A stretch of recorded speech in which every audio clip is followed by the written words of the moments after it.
Hi, I'm Justin Cook, a Texas family law attorney. Today I want to talk to you about something I see cause a lot of problems in divorce cases: refinancing a separate property home during a marriage, and how one small mistake with the paperwork can actually lose half your interest in your separate property.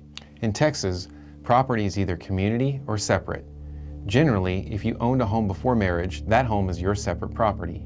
Even if you get married, that house doesn't automatically become community property. But here's the trap.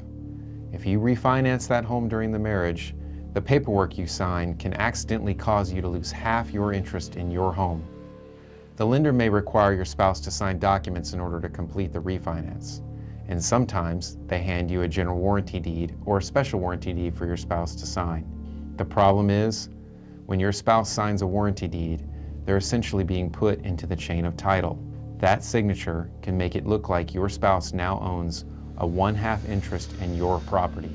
Suddenly, what was once clearly your separate property now could be argued that you each own a 1/2 interest in the property. That's a huge problem if you ever get divorced, because instead of walking away with your house as separate property, you might have to fight over whether your spouse owns a 1/2 interest, thereby making you tenants in common. So what do you do instead? The proper document your spouse should sign is called a deed of trust to secure assumption. This document doesn't transfer ownership. It simply acknowledges that your spouse is joining in your refinance to help secure the lender's interest in the property. It protects the lender, but it does not give your spouse ownership of the house. That way, you get the refinance done, the bank is happy, and you keep your house clearly as separate property. I've handled divorce cases where someone thought they were just signing refinance paperwork, but it turned out they signed a warranty deed.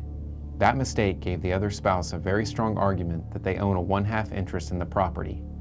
And in divorce, that can cost you hundreds of thousands of dollars. If you're refinancing a house you owned before marriage, you need to be very careful about what your spouse signs. So here's the takeaway. If you refinance a separate property house during the marriage, make sure your spouse only signs a deed of trust to secure assumption, never a warranty deed. If you're not sure, talk to your attorney before signing anything. Protecting your separate property is a lot easier than fighting about it later in divorce court. If you found this helpful, please like, subscribe, and drop your questions in the comments. I'm Justin Cook, Texas family law attorney, and I'll see you in the next video.